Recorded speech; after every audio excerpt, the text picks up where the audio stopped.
초등 3학년, 4학년 학습 습관 잡기. 초등 저학년, 고학년과 다른 점이 있다는 것 알고 계신가요? 안녕하세요. 친절한 영아쌤입니다. 저희 첫째의 경우에는 초등 입학 전에는 지면으로 하는 학습을 거의 해보지 않은 상태로 학교에 입학을 하게 되어서요. 초등 입학을 전후해서 아이의 학습 습관을 잡는 데 상당한 시간과 공을 들였습니다. 예전에 초등 학습 습관 잡기라는 제목으로 영상을 올린 적이 있는데요. 처음에는 아이가 책상 앞에 앉아 있는 것조차 힘들어해서 아이가 매일 해야 하는 공부가 있고 그 공부를 엄마가 시키지 않더라도 스스로 해야 한다라고 하는 것을 심어주는 것을 목표로 하고 긴 시간에 걸쳐서 아이와 함께 연습을 반복을 했습니다. 그 시간이 좀 지나고 나니까 2학년부터는 한결 수월해지더라고요. 또 본격적으로 교과목이 늘어나고 공부를 시작하게 되는 3학년이 되면서 과제의 양이나 수준을 어떤 식으로 조절을 할 것인가, 저는 여기에 초점을 맞추고 있었는데 예상 외의 복병을 만나게 되었습니다. 이름하여 삼춘기. 들어보셨나요? 저도 아이가 2학년이던 작년 초에는 이 얘기를 듣고 사춘기가 아니라 삼춘기? 라고 반응을 했었는데요. 뇌의 구조가 재편성되고 호르몬의 영향으로 인해서 여러 가지 변화를 겪게 되는 사춘기와 달리 2학년 중후반이나 3학년에 걸쳐서 아이가 예전의 어떤 귀여운 모습과 다르게 부모의 말꼬리를 잡고 늘어진다든가 이유 없이 짜증을 내거나 화를 내거나 반항적인 태도를 보이거나 이런 것 등을 삼춘기 하더라고요. 이러한 삼춘기로 인한 어려움이 아이와 학습을 하는 데 있어서도 상당히 크게 작용을 하더라고요. 중학년에 맞는 학습 습관은 또 다른 방향으로 가야겠구나 라고 생각을 하게 되었고요. 현재 아이와 함께 잘 하고 있고 또 이것은 아이의 앞으로의 공부에도 도움이 되겠다 싶은 것들 3가지로 추려서 오늘 말씀을 한번 드려보려고 합니다. 그럼 시작할게요. 첫째는 올 초부터 아침 공부를 하고 있는데요. 처음 시작은 겨울방학 때 아침 시간이 상대적으로 여유가 있다 보니 8시쯤 일어나서 9시 아침을 먹기 전까지 제가 아침 준비를 하고 동생을 돌보고 하는 동안 혼자서 공부를 하기 시작했어요. 자기 말로는 그 시간이 좀 더 집중이 잘 되기도 하고 이렇게 하고 나면 그 다음 시간을 여유롭게 쓸 수 있기 때문에 좋다라고 하더라고요. 실제로 하루 동안 해야 될 과제 분량의 2분의 1이나 3분의 1을 끝내는 경우가 많았고요. 또 과제의 수행 정도도 평소에 하던 실수가 상당히 줄어들어서 확실히 아침 시간이 집중이 잘 되는 아이구나 라고 생각을 했었습니다. 3월이 되어서 개학을 하게 되니까 아이가 3학년이 되면서 수업 시수가 늘어나더라고요. 한두 시간 더 늦게 오는 것 뿐인데도 이런저런 다른 일정들을 더하다 보니까 아이가 평균적으로 4시에서 5시 정도에 집에 오게 되고 저녁도 먹어야 되고 아이도 나름대로 긴장을 풀기 위한 시간이 필요하다 보니까 이 공부에 집중할 수 있는 시간이 상당히 적더라고요. 그래서 제가 아이에게 먼저 제안을 했어요. 보통 7시 반에 일어나서 8시 정도부터 등교 준비를 시작을 하니까 7시 반에 일어나서 30분 정도 집중해서 아침 공부를 한번 해보면 어떻겠냐. 겨울방학 때 했을 때 좋은 점이 이렇게 있었다라고 말을 해주었고요. 아이도 좋다고 해서 그 다음 날부터 7시 반에 아이를 깨워주었습니다. 평상시 일어나는 시간이니까 일어나기는 잘 일어나는데요. 평소에는 그 시간에 일어나서 책을 본다든가 장난감을 가지고 논다든가 아니면 동생과 장난을 친다든가 이렇게 시간을 주로 보냈었거든요. 그래서 처음 한 일주일은 일어나자마자 공부를 해야 된다 라고 하는 그 시동 걸리는 시간이 상당히 걸리더라고요. 10분밖에 못하고 가는 날도 있고 못하고 가는 날도 있고 행동으로 연결되도록 제가 옆에 좀 같이 있어줬어요. 일어나면 욕실에 가서 세수, 그 이후에는 바로 공부방 의자에 앉기, 이렇게 아이의 행동을 패턴화 시켜준 거죠. 아이가 어느 정도 적응이 된 후에 제가 좀 욕심이 나더라고요. 아침에 이렇게 잘하는데 웬만하면 다 하고 가면 어떨까 라는 생각이 들어서 아이와 의논하지 않고 제가 7시쯤 아이를 깨우기 시작했어요. 30분 차인데 어른이 생각하기에는 별거 아닌 것 같지만 아이가 상당히 힘들어 하더라고요. 깨우는 저도 아이가 생각만큼 잘 일어나 주지 않으니까 조바심도 나고 그러다 보니 아이를 다그치게 되고 아이도 기분이 좋지 않은 상태로 책상 앞에 앉게 되니까 집중하기까지 걸리는 시간도 더 길어지고 그런 갈등이 며칠간 반복되다가 제가 곰곰이 한번 생각을 해봤어요. 내가 지금 아침에 아이를 이렇게 일찍 깨우는 이유가 뭐지? 아침 공부를 하려는 이유가 뭐지? 라고 생각해보니 짜증낼 일이 아니구나 라고 생각을 고쳐먹게 되었어요. 최소한 공부 시간이 30분 정도는 확보가 되어야 된다 라고 생각을 해서요. 7시 20분에 일단 들어가서 아이를 깨웁니다. 안아주고 커튼 걷어주고 이불 개주고 하면서 아이를 깨우고요. 7시 25분이 되면 아이를 욕실로 가도록 해서 최소한 30분에는 자리에 앉아서 시작을 할 수 있도록 했습니다. 아이가 집중을 하는데 걸리는 시간이 5분에서 10분 정도 되더라고요. 그 시간만 지나면 이제 밥 먹어야 돼 그만해 하더라도 하던 것만 마저 하고 갈게 이렇게 아이가 말하는 상태가 되어서 5분에서 10분 정도는 아이 옆에 항상 같이 있어 주었고요. 또한 타이머를 이용해서 아이가 쓸 수 있는 시간을 30분, 25분 이렇게 직접 확인할 수 있도록 해 주었습니다. 이렇게 했을 때 가장 효과적이라고 생각하는 부분은 한정된 시간 동안 집중해서 공부하는 경험을 아이가 하고 있다라는 것입니다. 오후 시간은 아무래도 아이가 체력적으로 피곤하기도 하고 또 주변에 놀 것들이 많다 보니까 좀 산만한 경우가 많잖아요. 공부를 하다가 딴 걸 하기도 하고 이러는데 아침 시간은 정말 짧고 또 등교 준비를 해야 하기 때문에 이거를 미룰 수 없어서 30분, 20분이라고 하는 한정된 시간 동안 본인이 과제의 양이라든가 순서도 조정을 하고 내가 이 시간 동안 어느 정도 과제를 수행했다라고 하는 것도 시각적으로 확인을 할 수 있으니까 집중의 경험을 초등 중학년에서 하기에 이 공부 방법이 참 좋다라고 생각이 들었습니다. 물론 이건 집집마다 사정이 다르니까요. 밤에 집중이 더 잘 되는 아이도 있을 것이고 부모님이 사정상 아침 공부를 봐주실 수 없는 상황일 수도 있으니까 가정에 맞게 조정을 하시면 좋을 것 같아요. 저희 집은 아이가 아침에 일어나는 것을 그렇게 힘들어하는 편은 아니고 또 제가 새벽에 일어나서 제 공부나 책을 읽거나 이런 것을 주로 하기 때문에 아이도 이 패턴에 맞춰서 아침 공부 30분을 하고 있습니다. 삼춘기가 온 아들, 학습에 있어서도 태도 변화가 있었는데요. 아이가 공부를 하면서 그렇게 짜증을 내요. 예전에는 약간 투덜거릴 때는 있지만 엄마 꼭 다 해야 돼요 이렇게 하거나 아니면 풀다가 엄마 모르겠어요 도와주세요 하고 훌쩍거리거나 이런 경우는 있었는데요. 이건 귀엽죠. 그런데 요새는 풀다가 네 왜 해야 돼 하고 짜증을 내거나 문제집에 연필로 색칠을 막 하거나 그런 일들이 생기니까 제 입장에서는 이 정도도 안 한다고? 이건 정말 기본 중에 기본 아닌가? 그리고 벌써 2년을 공부했고 3학년인데 이런 것까지 내가 해줘야 돼? 라는 생각이 들어서 아이와 충돌이 몹시 잦았던 것 같아요. 특히 이제 초등학생이 된 둘째와 같은 방에서 공부를 하는데요. 제가 둘째 공부를 봐주고 있으면 첫째가 그렇게 구시렁대요. 옆에서 엄마는 동생한테만 친절하고 동생만 칭찬해주고 이렇게 얘기를 하는데 처음엔 되게 짜증스러웠는데 어느 순간 아이가 한마디 더 덧붙이더라고요. 나도 칭찬해주지. 나한테도 친절하게 대해주지. 이렇게 얘기를 하는데 쟤도 학습에 있어서 본인 나이 학년에 맞게 어려움이 있고 그 어려움을 넘어가는 과정이 힘들기 때문에 여전히 부모의 관심과 도움이 필요하구나. 그걸 바래서 저런 말을 하는 거구나 라는 생각이 들더라고요. 불현듯.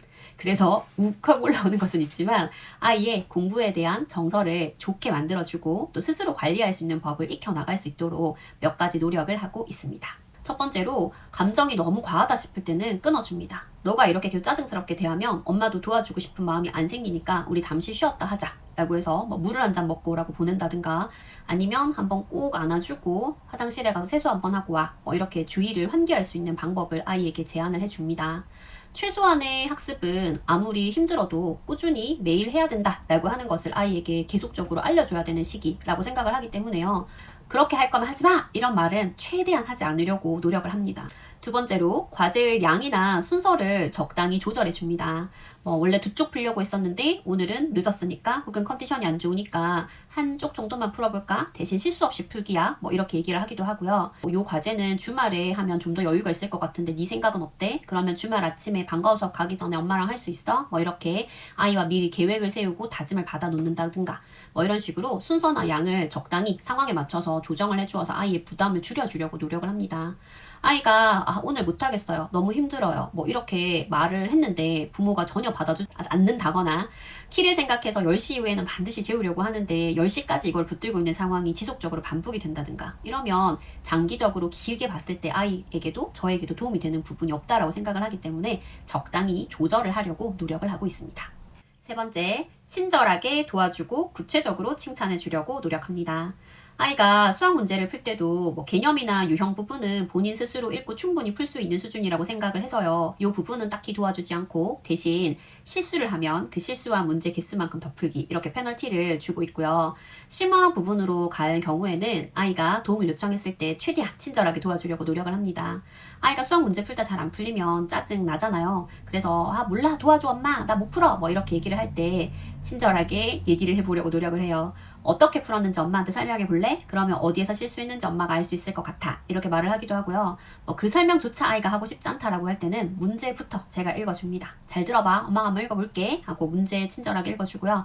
아이가 끼적거려 놓은 그 풀이 과정을 다시 한번 살펴보면서 이렇게 푸는 게 맞아? 이거는 왜 이렇게 적은 거야? 어떤 생각에서 두 수를 더한 거지? 이렇게 질문을 던져봐요. 아이가 풀이 과정을 다시 말을 해주면 그 풀이 과정 제가 따라 적어주기도 하고요. 이렇게 하다 보면 아이가 어느 순간 제 손에서 연필을 탁 채가서 스스로 문제를 막 풀고 자랑스럽게 뭐 이렇게 답을 얘기하는 경우가 종종 있습니다. 정말 막 이런 게 올라오지만 와 진짜 잘했다. 너 문제 푸는 방향을 진짜 잘 찾는구나. 그런데 연산 과정을 안 적고 자꾸 뛰어넘으니까 실수가 좀 있는 것 같아. 우리 실수가 줄어들 때까지 당분간 좀 적어볼까 귀찮더라도 이렇게 구체적인 칭찬을 하는 중간에 아이가 고쳤으면 하는 것도 은근슬쩍 끼워 넣어서 아이에게 말해주고 있습니다. 3학년부터는 아이가 배우는 교과의 수가 비약적으로 증가합니다. 우리가 익히 아는 교과목, 국어, 영어, 수학, 사회, 과학, 음악, 미술, 체육 이렇게 교과가 나뉘어져서 수업이 진행이 되고요. 교과별로 전담 선생님이 있으신 경우도 많더라고요.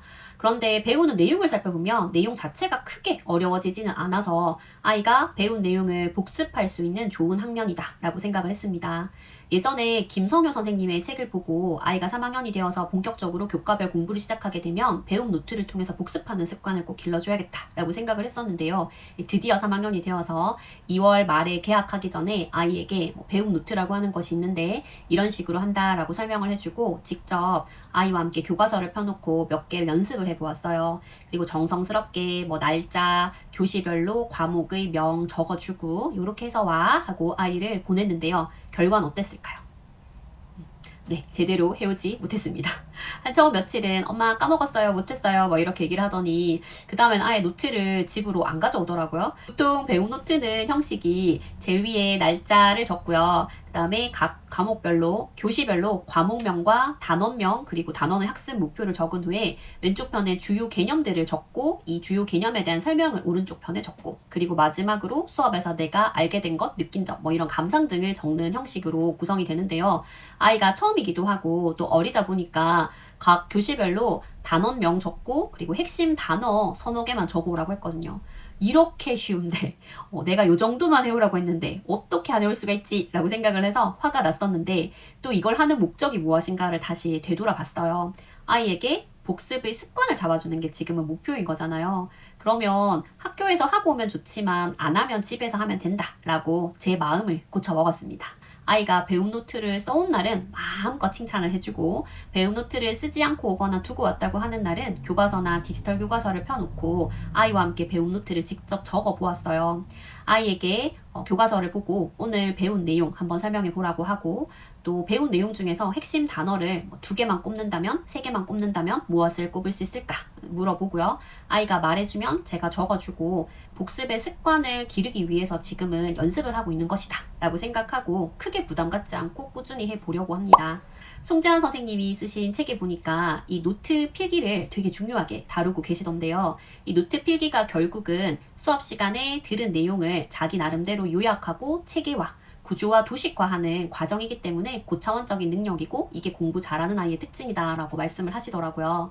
실제로 고등학생들을 봐도 공부 잘하는 아이들은 다 각각 자기 나름대로의 요약 정리하는 스킬들이 있어요.